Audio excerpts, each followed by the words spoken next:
All right, let's do a little Parsha study. Thank you so much for having me. Thank you to Tori Ocean, to Maxine for all of your help, and a Mazel Tov to Rabbi Kelman, who I know is celebrating a family simcha. Very exciting. We should all. This is the week of good news and happy news in the Parsha. So it's nice to have some real life smachot happening as well.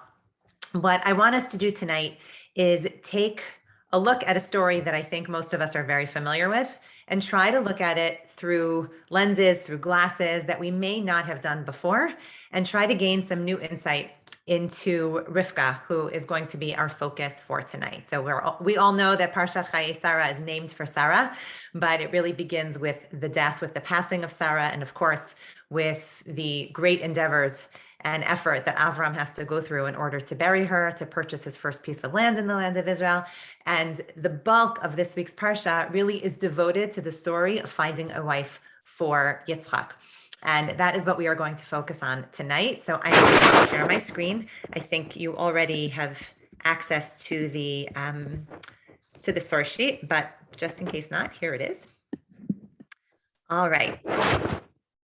So before we even get started trying to really get a deeper understanding of Rivka, of our foremother, we want to understand, why is it that it's so significant for us? Why does the Torah spend so much time, so much ink, telling us the very nitty-gritty details in the lives of our avos and imahos, our mothers, our fathers? We know that they're significant, but there is so much detail, especially in this week's Parsha.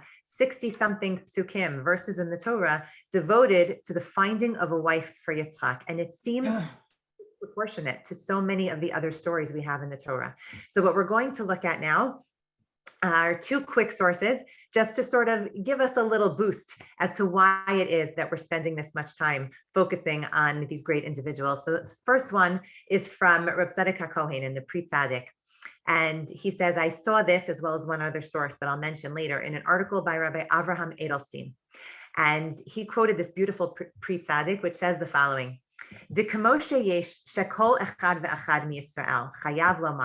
just like every member of the Jewish people is obligated to say, Matai yagiu ma'asai l'ma'asei Avram Yitzchak v'Yaakov. Every Jew is obligated, according to Reb Tzadok, to question, when will my deeds, when will my behaviors reach the level of Avraham, Yitzchak, and Yaakov? And then he says, Kein hanashim haksheros chayavot lomar matai yagiu ma'asai lema'asei imahot. So too, women, and I think we can, in 2021, we can make the argument that the men have to ask themselves about both Avram, Yitzchak, and Yaakov, and Sarah, Rivka, Rachel, and Leah, and the women need to do the same. We want to be looking at these larger than life personalities and figure out, what about our behavior, how can we improve in order to get closer to their level? And we know they weren't perfect. That's not what we'll focus on tonight, but we certainly have enough stories in the Torah and enough midrashim that allow us to look at them with a critical eye. However, for our purposes tonight, we're focusing on the positives, on the good deeds, on the grand scale on which these people functioned. And so we're looking at them to be able to know how we ourselves can become better. And then we'll follow just with the famous Ramban, which is really the, I did a little spin on this Ramban for the title of the class. The Ramban famously says in Parshat Lech Lecha that when Avraham is taking, he's really Avram at the time, when he is journeying through the land. So the Ramban lets us know that you should understand there's a klal, right? There's a rule, tavinoto b'kol haparshiot habaot, and you should keep it in mind for all of these upcoming parshios that we're about to read. The inyan Avram, Yitzchak, and Yaakov, all three of them. And what is that? Hu inyan gadol shehizkiruhu rabotinu b'derech ktsara. It's a very big concept that our sages said in a very short phrase. And this phrase was really made famous by the Ramban himself when he says, Kol ma she'ira la'avot siman lebanim. Everything that has happened, or in another place he calls it Ma'aseh Avot Siman Lebanim. whatever happens with Avram, Yitzchak, and Yaakov is a sign, it's a model, it's a lesson, it's a prototype for what is going to happen to the generations that follow them. And of course, we understand this to mean that it's relevant for us as well, because if it happened to our great-great-grandparents, it's likely that we're meant to learn from it. History will repeat itself. And these are things we need to study these things because we want to become more like these people. And also we want to take cues from them in how they conducted themselves. And so what we are going to do tonight is spend our time together focusing on Rivka, but not just focusing on Rivka as the matriarch, the leader of the Jewish people, the wife of Yitzchak, but we are going to focus on her as she seems to take much of her direction from her father-in-law, from Avraham. And we'll say it even more directly, that Avraham is very specifically looking for a girl for his son that is Rivka. And I think it's our job to try to understand how the Torah lets us know that that is his motivation. What can we learn from this? And we're going to look at a couple of different parallels in the stories of Avraham and Rivka, some in the Tanakh and one in particular in the Midrash. And I think it will be eye-opening. I know it was for me, to highlight the significant parallels between the life of Avraham and the life of Rivka. And what this will really help us understand is maybe one of the age-old questions on Parshat Chayei Sara, which is, why couldn't Avraham take a wife for his son Yitzchak from the locals? And even if we want to be comfortable with the answers of Rav Hirsch, for example, who says, well, the locals were Ovdei Avodah Zarah, they served idols, but so did Avraham's family, right? And it must be that Avram understood the moral level on which his family functioned was totally different than that upon which the locals functioned. Rav Hirsch says, and this is a powerful statement, you can re-educate a person when it comes to their religion, when it comes to their beliefs, but not when it comes to their ethics, their morals, and their values. That's Rav Hirsch's answer. It's a lovely answer. It's a beautiful answer. But why then couldn't Avraham take a wife for his son, who was a student of his wife Sarah, right? We know that this is his seeking a future daughter-in-law, his seeking a partner for Yitzchak comes on the heels of the petira of the death of his wife. And so wouldn't it have been so beautiful if from all of those hanefesh asher asu b'charan, all of those souls that Avram and Sarah had trained and educated and brought closer to God and to Torah values, we'll call them. There was no Torah yet, but Torah values. Wouldn't it have been such a beautiful, happy ending, like a fairy tale, had the wife of Yitzchak come from within the camp of Avraham, which is what Chazal explained to us his servant Eliezer actually wanted? Why was that not an option? So let's take a look at the psukim and see if we can figure it out. I'm going to look first in source number 2. So we're going to begin with this very long parak that discusses the looking for a wife for Yitzchak. Like I mentioned before, 60 some odd psukim, very, very long, detailed parak, lots of repetition, story, detail, and it's a phenomenal read. The story is very engaging. We're going to look at a specific point upon which Avraham gives his command, his instructions to his servant, whom we'll call Eliezer, even though he's not designated, he's not called Eliezer in the psukim, but we have reason enough to believe that it's him, so we'll use his name. So Avram says to him, I make you swear, asher lo tikach isha livni, that you will not take a wife for my son, mibnot haknaani, asher anochi yoshev bekirbo. Right? God forbid, basically, that you take a wife for my son from this local population of Canaanim, right? Where I live is not an acceptable place. And it's very specific. Asher anochi yoshev, the place that I dwell is not an acceptable place from where you may take a wife for my son. And then he says to him, Ki el artzi ve'el moladati telech. You know where I want you to go? I want you to go back to my birthplace, to my land. That's where I want you to go, telech. V'lakachta isha livni liyitzchak. And I want you to take a wife from there for my son, for Yitzchak. And before I move on to the next pasuk, I'm just going to mention a comment from Rav Hirsch because it's so powerful and it does relate to what we're talking about. Rav Hirsch explains that this would be a little bit of a redundant phrase, to my son, for Yitzchak. we understand that that's generally not the case. The Torah doesn't add in extra words. And Rav Hirsch understands from this double language that Avraham is so intuitive when it comes to his son, and so intuitive, so attuned, we'll say, to the needs of his son as well as the needs of his future generations, that he recognizes he has sort of a twofold job when it comes to finding a wife for his son. Number one, she has to be a wife livni, for my son, meaning for Avraham, this girl has to be an appropriate daughter-in-law. For my family, she has to meet certain criteria that work for us and what we stand for. And then I also need to find a wife, Yitzchak, right? What I'm looking for and what seems to fit for me might not be exactly what Yitzchak himself might be looking for. And what I'm looking to do is meld the two. I'm looking for someone who will be good, not just as a wife for Yitzchak, not just as a good life partner, but who will also be my daughter, who will be my daughter-in-law. And then he continues, Vayomer elav ha'eved, right? I didn't put all the psukim here. I'm just focusing on the ones that we need for our point. And then the servant says back to him, oh, what if this woman doesn't want to follow me? What if she doesn't want to lalechet with me? She doesn't want to go with me el ha'aretz hazot, to this place, this land that I want to bring her to. Should I go bring your son and take him back for me to pick up the girl? And Avram says, no way, God forbid. God forbid, do not take my son there. And now listen to this language in case you didn't pick up on it the first time. Now I think you will.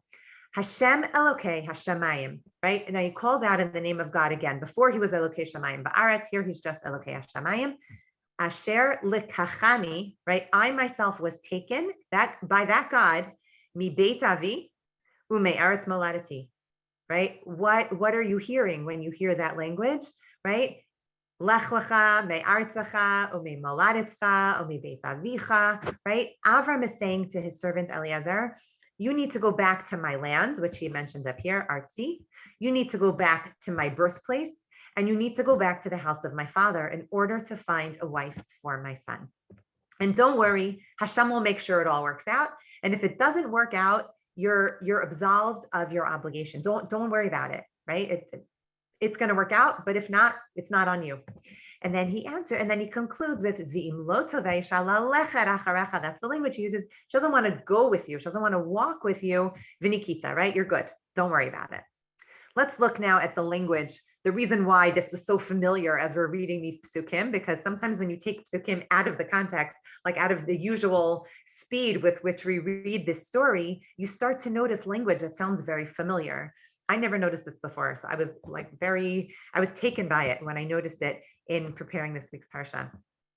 Let's look at the famous psukim from Parshat Lech Lecha. Hashem comes to Avram and he says to him, of course, Lech Lecha me'artzecha mi'moladetzcha mi'beis avicha El ha'aretz asher areka, right? To this land that I'm going to show you, but you need to go. Lech lecha. You have to travel. You have to move. You have to be a mover, right? You're going to have to go and journey. You're going to have to be an adventurer. You're going to have to put yourself out of your comfort zone.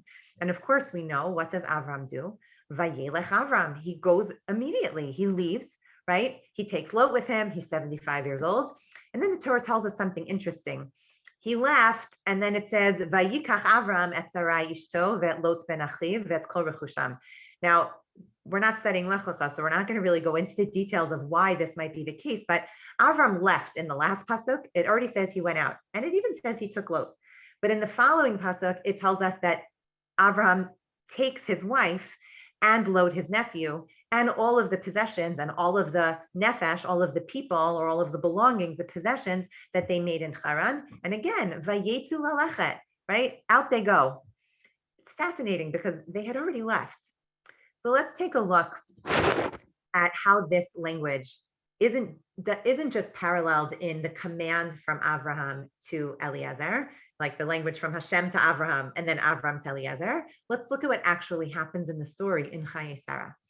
So let's go back now to our main characters of this week's parsha. Following the miraculous scene at the well, which we're not going to spend time on, but we're going to spend time on a little bit of it in a few moments. But the the great scene of Eliezer making sort of a deal with God. It almost seems like some kind of like hocus pocus, the girl's going to come and she's going to do this. And it sounds almost superstitious, right? And then lo and behold, there she comes and she does exactly what he asked Hashem that this girl should do. And then he goes back to her house and he retells the entire story in every detail to this girl's family. While he's telling the story, he explains that the reason why he's there is to find a wife for his master, goes through again all of the details about the oath that he took and that he has to find a wife for Yitzchak from this particular family in this particular area. And the family seems totally convinced.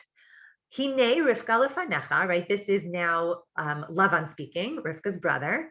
And it seems, I believe, I didn't bring the psukim here, but I believe her mother as well. Hine Rivka lefanecha, here's Rivka in front of you. Kach valech, take her and go. Utehi isha leven adonecha kasher diber Hashem. You said it yourself. This is ordained by God. It's divinely inspired. She's supposed to marry your master. Take her and go. And then they have a big feast, a big celebration. We understand from Chazal that Eliezer acted as the shliach of Avraham in this and of Yitzchak, and he actually performs like somewhat of a marriage. And so they're like halachically engaged, right? Which is like one step below being married. And we see that then the next day they have this big party. And then the next day, Eliezer's ready to go.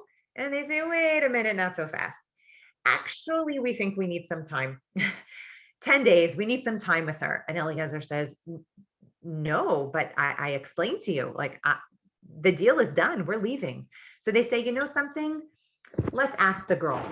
Let's ask the Na'ara, is what the pasuk says. And then the pasuk continues in pasuk Nuchet. Vayikru Rivka. So they call Rivka. Vayomru Eleha, and they say to her, Hatelchi im ha'ish hazeh.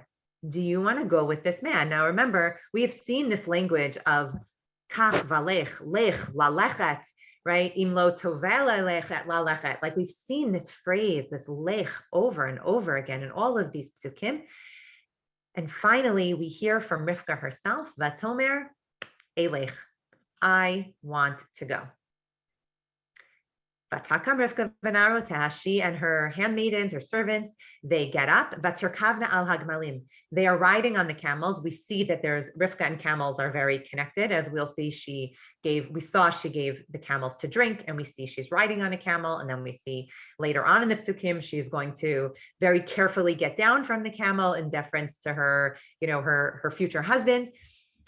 So Rivka and camels have there's what to explore there. It's I think really a beautiful understanding of the word gamal and gemilat chesed for another time. But helachna acharei ha'ish. Good. Everyone's going. They're going with Eliezer. That's what we saw, right? They're leaving. They left. And then the pasuk does something funny, very similar to what happens with the Lech Lecha of Abraham. Vayikach ha'eved et Rivka vayilach. And he went. But they already went. What do you mean you're coming back and taking them and going? They left already. They're on the camels. They packed their bags. They're on the way. Eliezer, what are you doing? So we see here, again, without having to understand why the Torah does this, we need to recognize and highlight the fact that the Torah does do this in both places, right? In both places, there is this repetitive language of speaking about the going, right? The halicha, the going, is mentioned several times, and the language of the kicha, of the taking, right? Which often refers to the transactional aspect of marriage, the taking. So that gets repeated in both places, both with Abraham's Lech Lecha.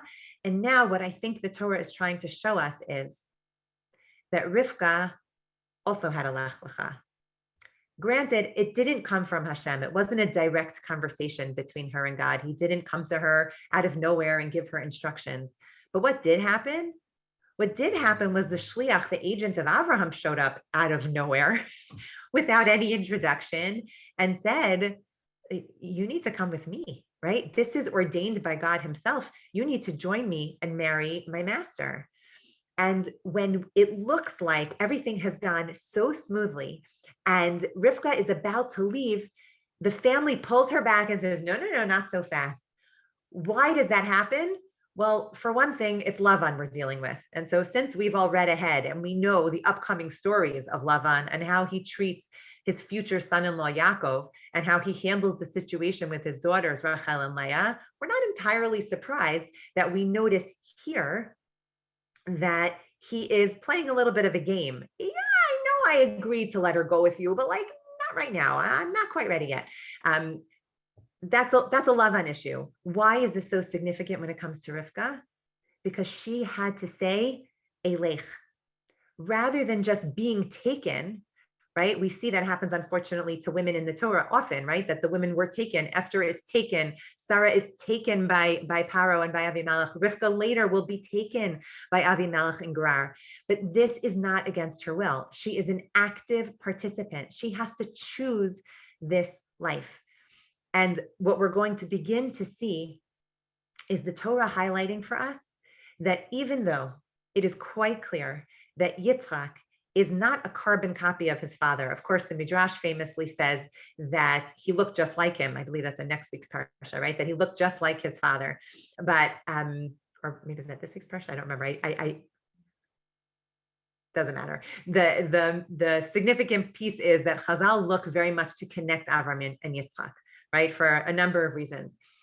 But we also intuit, as much as he is, he's the continuation. He's the successor to Avraham in all that Avraham does.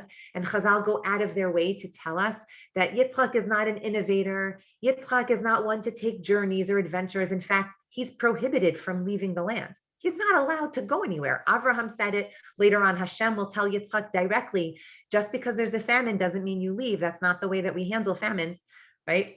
That's not your job. Your job is to stay here. I'll take care of it. So we know that everything in the personality, in the life experience of a Yitzchak is so different from an Avraham. And yet he's the one who's chosen to carry the torch, right? To be the one to bring the messages of Avram and Sarah to his generation, except they seem so different.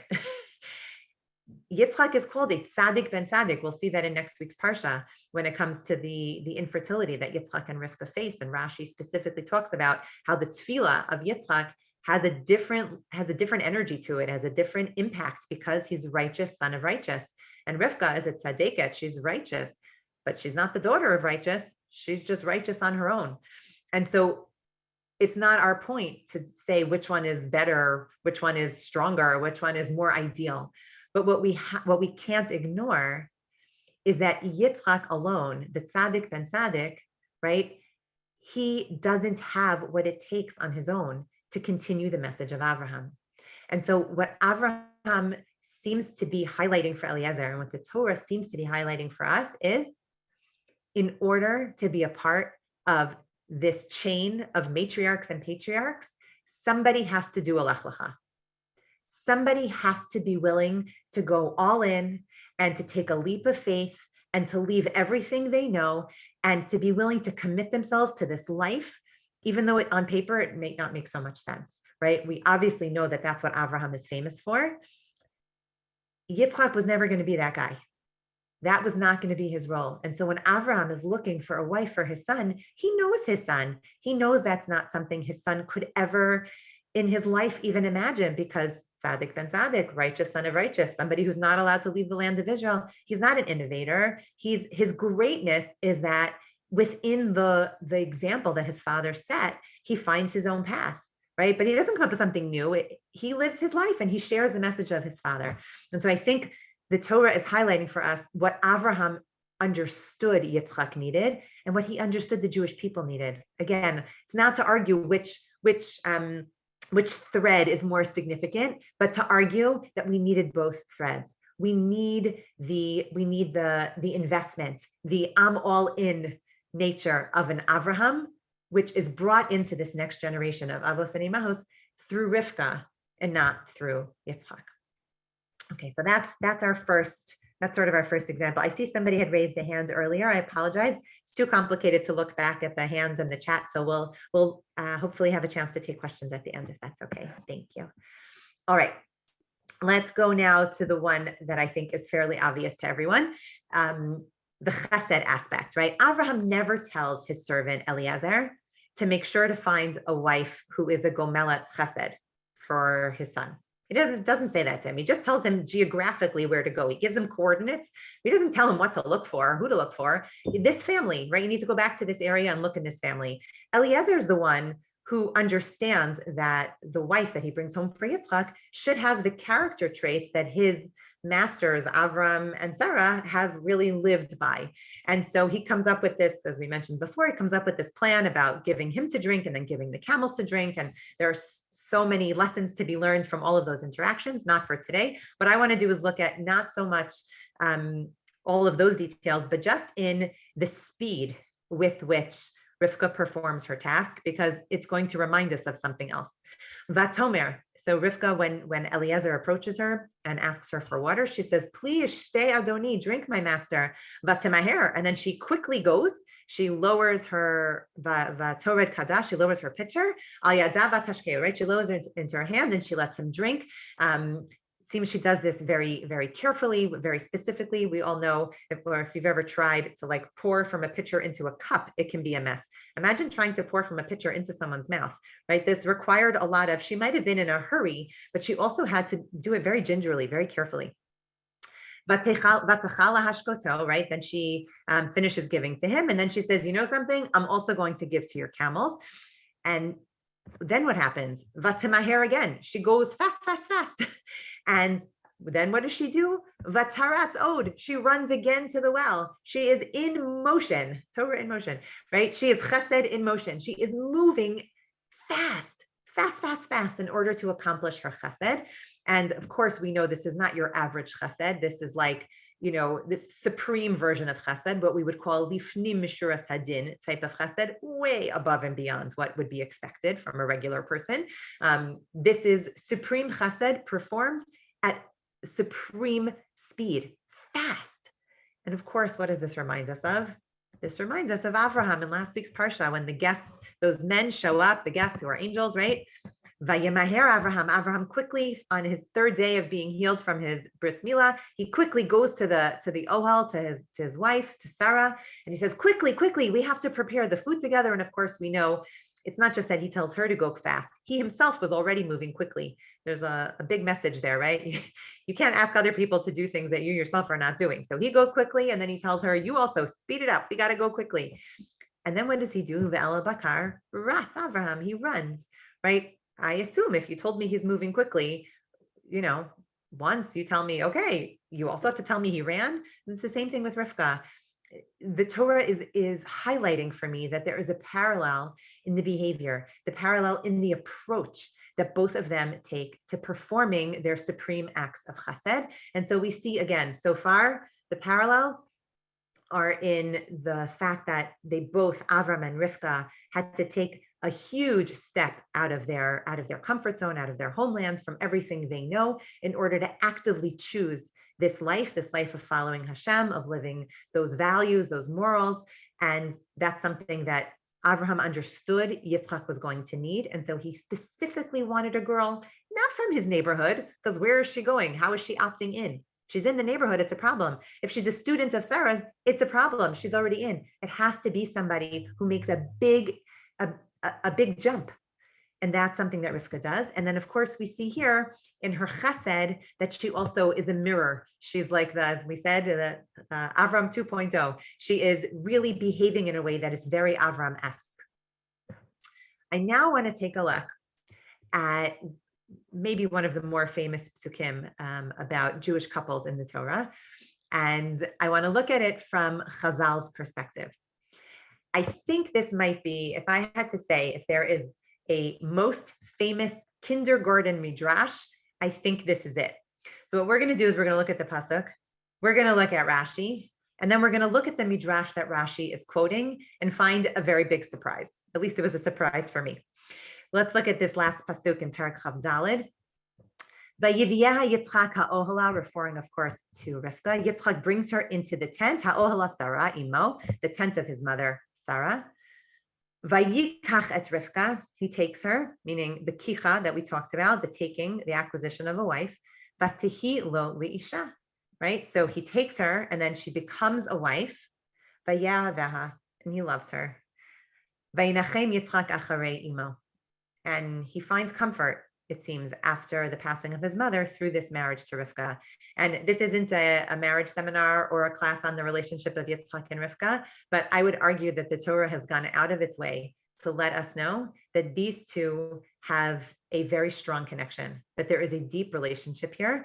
I think you can make the same argument when you see the psukim that describe the interaction between Yitzchak and Rivka when they are in sort of the compound of Avimelech. Also, the Torah has gone out of its way, lest you think that because of some of the conflicts that arise in the way they may want to raise or bless their children or any of those other things we know that are going to happen in the coming parshiot, lest you think that is an indication that they didn't have a marriage worth writing about, you would be mistaken, right? You shouldn't think that. This is the Torah letting us know that this is a very strong relationship, and it describes it in a way that it never described the relationship of Avram and Sarah. So what's the famous Rashi on this pasuk? My children came home for years. They all had the same kindergarten teacher who was outstanding, and they all came home singing the same song, describing the three famous miracles that take place. So let's look at Rashi. What happens? He brings her into the tent. V'naset dugmat Sarah imo. She becomes like a living, breathing Sarah. She is literally identical to her mother-in-law. Klomar, v'harei hi Sarah imo. She has become literally Sarah. Meaning what? Shekol zman shesara kayamet haya. All the time that Sarah was alive, there was ner daluk me'erev Shabbat le'erev Shabbat. There was always a candle lit from one week to the next. Ubracha mitzuya ba'isa. Her dough, you'll see that the Midrash talks about, I think, chal also, but her dough had a special bracha in it, which might mean that it was abundant. It might mean that it was always fresh, like in the Mishkan, the lechem hapanim, that comparison is made. A little unclear, but not so important for right now. And then number 3, va'anan kashor al ha'ohel. There is a cloud. I always pictured it like tied with a rope, kind of like a Care Bears image, I don't know, hanging above the tent. When that happened, and when Sarah died, umishemeta pasku, all the miracles stopped. Ukishabat Rivka chazru, and when Rivka moved into the tent, they all came back. Beautiful midrash. It feels so nice. Everybody, is familiar with the idea that men often marry someone who reminds them of their mother. So here's your proof in Rashi based on the midrash. But we are going to see something that actually, I found it quite alarming, shocking. I'm not sure what the right word is, in a good way, surprising. And that is, and I want to attribute this also to Rabbi Avraham Edelstein, who I had quoted before, showed me the Pri Tzaddik in his footnotes to his article on Sarah and Rivka. He pointed me to this Gur Aryeh, which we are going to see in a moment, which is what prompted me to look at the Midrash inside. And in general, I would say, and I have heard my teachers say this over the years, if you really want to learn well, and you really want to learn in depth, do not take what Rashi tells you at face value, right? You want to hear what Rashi has to say, and you want to know why Rashi tells you what he tells you. But when Rashi quotes a medrash, he doesn't always quote it verbatim. Now, maybe he's giving you the addition that he himself had. That's always a possibility. We don't have the same girsaos. Maybe we don't have the same additions. But it's also possible that he purposefully, at times, leaves things out, right? He's always filtering. He doesn't bring every medrash. He chooses the one that he thinks fits best with the pshat of the pasuk, with the most basic understanding. Maybe when I was in seminary, I was more careful to look things up. I'm not always so careful. So if Rashi says that's what the medrash says, I believe Rashi. A little bit of a mistake. Look what the midrash actually says. I'm just going to take you to this part right here, right? So all the time that Sarah was alive, there was an anan, there was a cloud that was attached at the top. And when Sarah died, it stopped.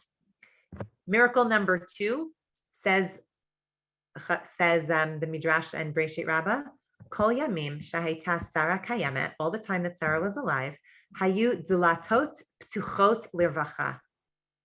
The doors to the tent were wide open. The Kevan Shemeta Sarah, when Sarah died, Paska Ota Harvacha, right? The doors closed. They weren't open for business anymore. The Kevan Shabbat Rivka Chazra, right? As soon as Rivka came in, the doors, I don't know if you call them maybe flaps on a tent, the doors flew open to their greatest width, right? They were able to be open and they were ready to welcome guests.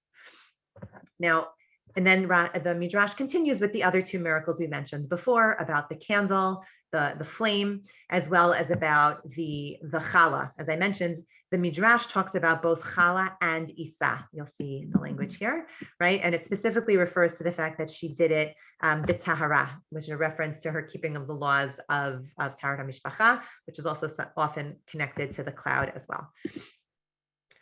What happened? Why did Rashi not give me the whole story? Why did Rashi choose 3 miracles, right? They could have added another verse to that very cute kindergarten song. Like, why did you leave out, Rashi, that 4th miracle? I don't understand. And not only do I not understand, but the Maharal says it, he says it strong. He says it stark.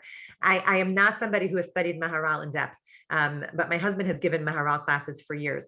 And I asked him if this is something common to hear this language of the Maharal, because listen to what he said. I'll just skip right to the bottom because it's so fascinating. He points out that Rashi leaves out this piece, and we're going to go through his explanation of why it's so significant and it should not have been left out. But listen to what he says. I'm telling you all, I'm telling you all of this, lahagid lecha she'ein ra'ui lechaser mikavanat razal, right? I'm telling you all this because you should know, you should never leave out the words of our sages. Everything they said is full of wisdom, and it was measured on purpose, right? It was on purpose that they added that miracle of the open doors. Lo hosifu v'lo garu. They didn't overdo it. They didn't underdo it. It was just right, Goldilocks style. V'hinei Rashi ratzal lechaser midivrei razal. Can you believe this, Rashi? And the Gur Aryeh, of course, is his commentary on Rashi. So he doesn't usually take Rashi to task, but he is mad. This is the Maharal being mad, right? Because Heim Amru Dalid v'hu hevi rak gimel. He only brought 3, but Chazal gave us 4. And he's letting us know that by leaving out that 4th, we are missing out on something very significant that Chazal wanted us to understand. So he's going to make his suggestion of what Chazal wanted us to understand. But I think even before we get to the Maharal, we can already, based on what we've seen so far, we can intuit, what did Chazal want us to know? Or maybe we should say, what did Rashi want us to know? Rashi wanted us to know that Rivka was going to be the successor to Sarah. She was, as he said, literally, she was Sarah. Yitzchak may have called her the wrong name. That's how similar they were. Literally, her twin. She was her identical twin. That's what Rashi wants us to know. She was the perfect daughter-in-law to Avram and Sarah, and wife to Yitzchak. She was this feminine, one of the prototype of Sarah for the next generation. But that's not all that Chazal wanted us to understand. That's what Rashi wanted us to understand. Chazal wanted us to see the tent. When I say a tent with 4 walls, 4 doors open, who do you think of? Everybody thinks of Avraham. And even though we know, of course, because we saw an example of it in last week's Parsha, that Sarah was involved in hosting the guests, right? They were partners very much. She prepares food, he prepares food, he's running back and forth, she's running, everybody's busy hosting the guests. We associate her with having guests, but not 4 doors open. That's an Avraham thing. That's actually the Avraham kindergarten song, right? It's about the open doors to his tent. And I think it's fair to say that what Chazal want us to see is that Rivka is Avram 2.0. That yes, she is bringing in the Sarah to the next generation into her marriage with Yitzchak, but she is also bringing in the Avraham. She's an Avraham successor, just like she is a Sarah successor. So let's just look for a moment at how the Gur Aryeh, how the Maharal, what's his explanation? What does he see? And it's fascinating. And you see now why he's going to be so upset with Rashi for leaving out one of these miracles. What he's going to do is take, and I put the stars here because I added the language. This isn't in the Maharal, but I just wanted us to be able to look at it right here. When Avraham was told, right, Lech lecha me'artzecha, this pasuk immediately following that is like the oft-repeated bracha, the most oft-repeated bracha that we reference, like when we think about Avraham and the promises Hashem made to Avraham. He says to him, 1, ve'escha legoy gadol, I will make you into a great nation. Ve'avarechecha, and I will bless you. Va'agadla shemecha, I will make your name great. V'heyei bracha, right? And you will be a blessing. Okay, we know there's a lot of other psukim. I shouldn't say this is the most off-quoted because there's a lot of stars and dust, and there's a lot of brachos that Hashem gives to Abraham. But the Maharal sees these four aspects of the bracha, this original bracha that Hashem gives to Abraham. This is the first one that he gives him. And he sees here the four miracles that happened between the transition from Sarah to Rivka. And look what he does. I won't read the whole thing in the interest of time, but you have it in front of you. He basically says, Ve'escha l'goy gadol, right? You have to know this is the cloud. This is represented by the cloud above the tent. Va'avarechacha, right? I'm going to give you bracha. That's the bracha that was found in the dough. Va'agad la shemecha, I will make your name great. That's represented by these wide open doors, right? They're going to be open to the whole world. What happens when the doors are open? And it's so fascinating. He doesn't even understand it necessarily within this context to have to do with hosting guests. Of course, they came in and he hosted them and he served them. But what was really going on? He was teaching. And then when the guests left, they left with this taste of Avraham. They left with this taste of Hashem and his values and the morality that was meant to be in place in the world. And when they left that tent, they didn't just leave with their bellies full, right? And feeling like relaxed, their feet were all clean and all the things that Avraham made sure to do for them, but they left with the message of Avraham, and that's how it spread. So, we think, yes, there was a value just in having guests. There's a value in just being nice and having people over. There is value, but there's an even added layer of value when the interactions that happen within the home, the caring that is shown, and the feeding and all of the support that Avram gave his guests also led to an education, right? It led to an opening of the mind and an opening of the eyes, and then that gets spread, right? We all know that that's how change is made, right? Change is made one by one by one, and that was Avram. And then finally, he mentions the Heyei bracha, right? Again, he has to fit, right? Because there's two brachas. So there was the bracha in the dough. And then he explains that their bracha also is reflected in the candle, in the fire. I think this is related to the fact that that when we light fire, this is probably the most oft quoted Dvar Torah on fire on candles, right? That it doesn't diminish the flame, right? It's just always there. And of course, in other places, the commentaries talk about how all of these things were also present in the Mishkan and eventually in the Beis Hamikdash, and how there is a very tight connection, very, very tight parallel between the tent of Sarah, the tent of Rivka, and the tent where the Jewish people and Hashem actually met, both in the desert and then, of course, eventually in the permanent home in the Beit Hamikdash and the temple in Yerushalayim. So far we have seen that Rivka had to be a holechet, right? She had to do her own lech lecha, and Avraham knew that. He wanted that for his son, even though Yitzchak didn't look like a guy who would need that, but Avraham understood he needed it.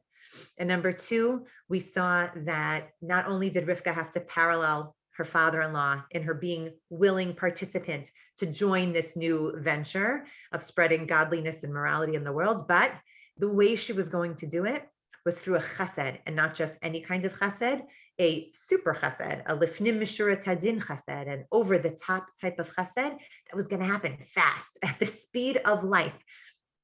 Avram moves quickly, Rivka moves quickly. They are actors, they're doers, they're people who are busy, constantly in motion, right? That was the defining aspect of the chesed of Avraham, as well as that of Rivka.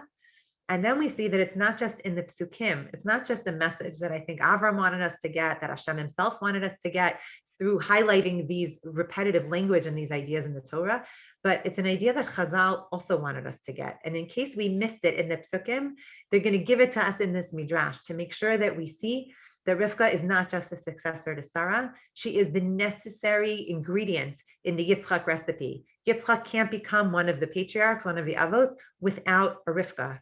Right? It's off. The recipe is off. It won't work. And so Avraham makes sure to partner his son with a girl that has a young woman, we'll call her, who has these attributes. I want us to wrap up, but before I do that, I knew we wouldn't have time to go through more psukim than that.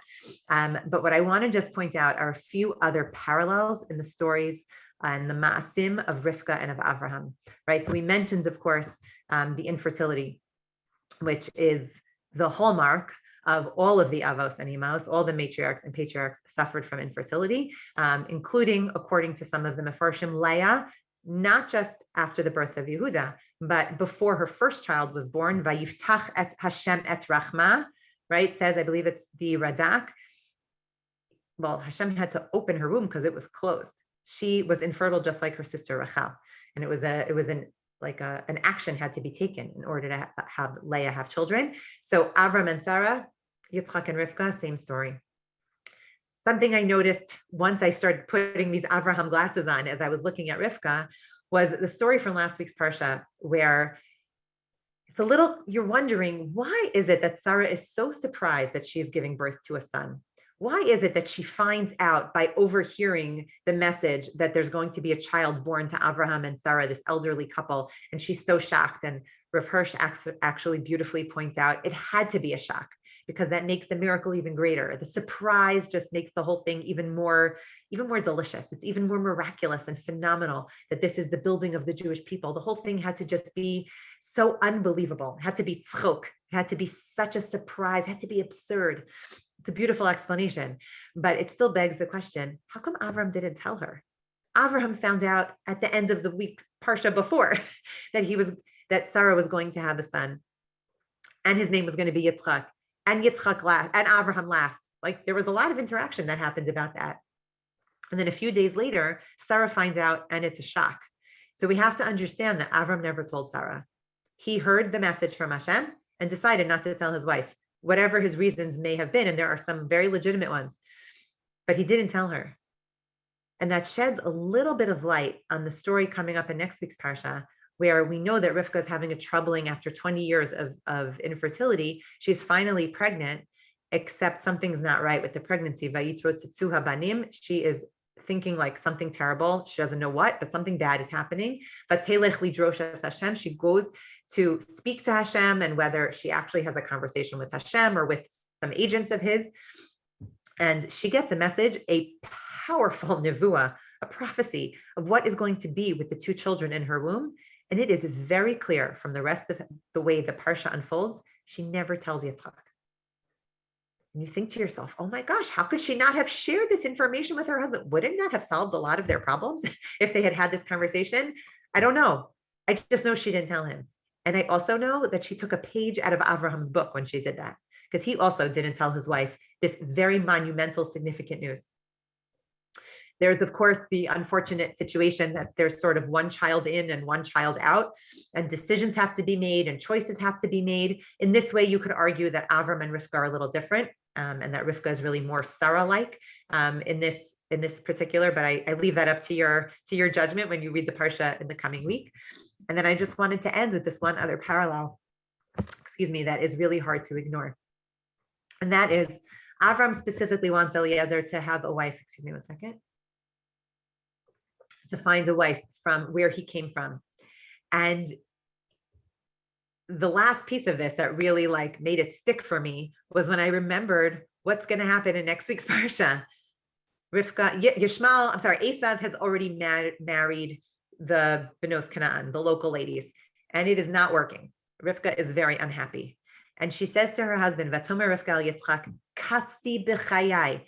I can't live. I'm nauseous. I feel disgusted, right? From these benot chet, right? The local girls. If im lokeach Yaakov isha mi benot chet ka'ela, right? If Yaakov marries a local, I'm dead. I can't. I can't tolerate such a thing. Lama li chayim. Why would I even be alive? So of course, what does Yitzchak do? He takes her word for it. Okay, honey, you say no local girls. All right, we'll send Yaakov back to your really scrupulous, moral, ethical family in order to find a wife for himself, right?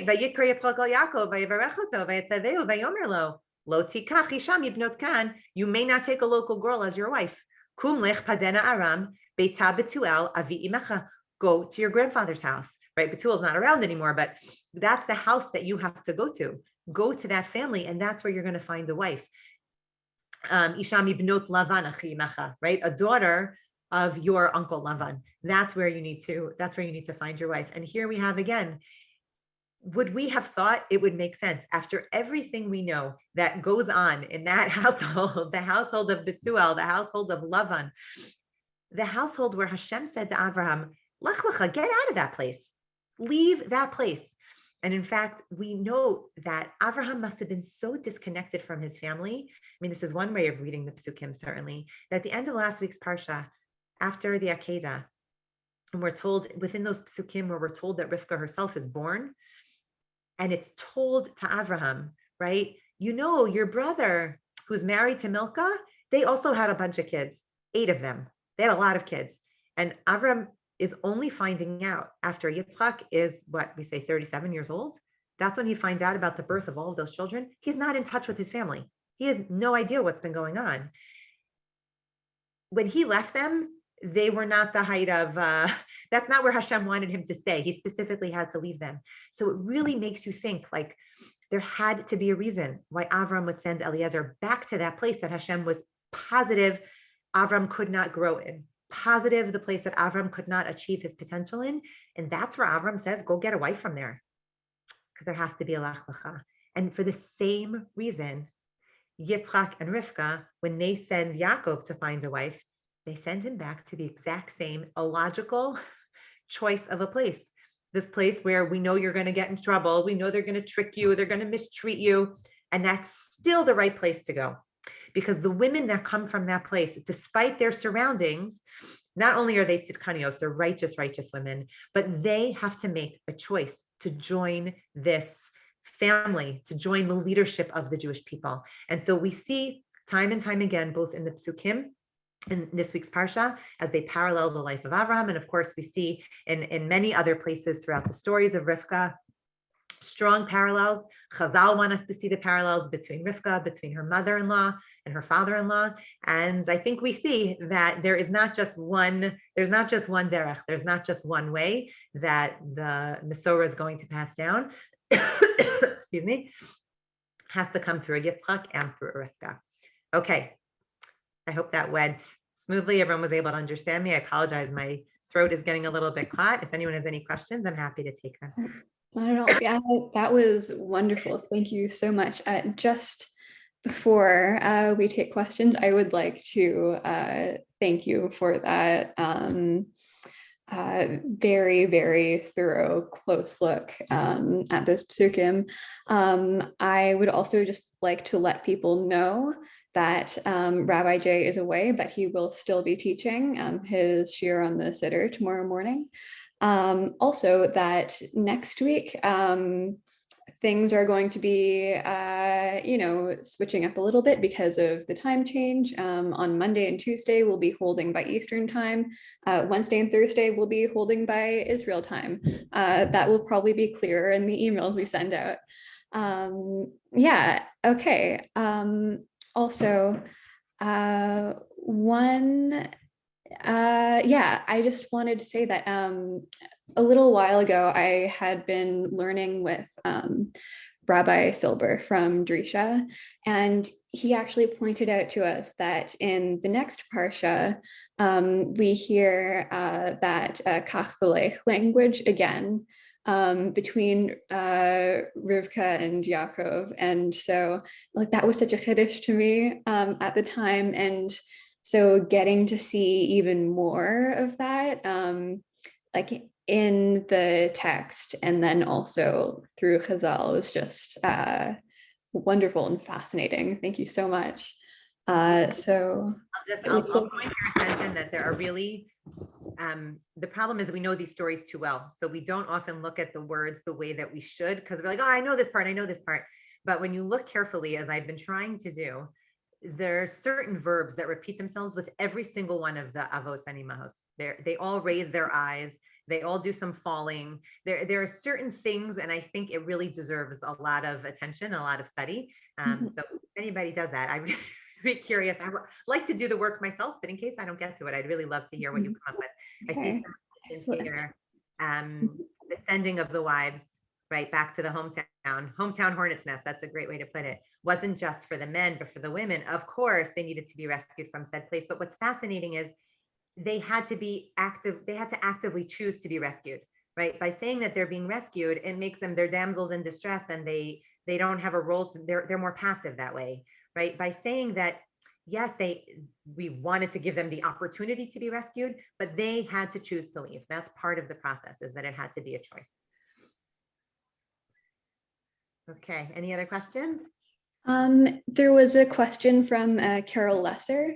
Okay. Carol had her hand up earlier. If you want to go ahead and ask now, now is the time.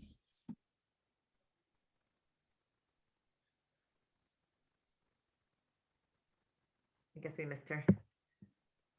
Okay, sorry about that. All righty. It was lovely learning with all of you. Thank you so much for having me. I wish everybody a good Shabbos, Shabbat Shalom. And I think let's all think about having our hearts in Hebron this Shabbos, even if our bodies, for most of us, can't be there. I don't know if there's anyone on from Israel, but we all know this is Hebron Shabbos. This is the Shabbos where we really mark our eternal connection to that holy, beautiful, wonderful city. And so it's a beautiful thing to keep in mind. The burial place, of course, of all of the Avos and Imahos, but really the first piece of land that was purchased by a Jew in the land of Israel. And so it's just our hearts are there, even if we're not. Amen. Beautiful Shabbos. That's true. Thank you. Good Shabbos. Thanks for Shabbat having me. shalom. Have a great Thank night. you so Take much. care.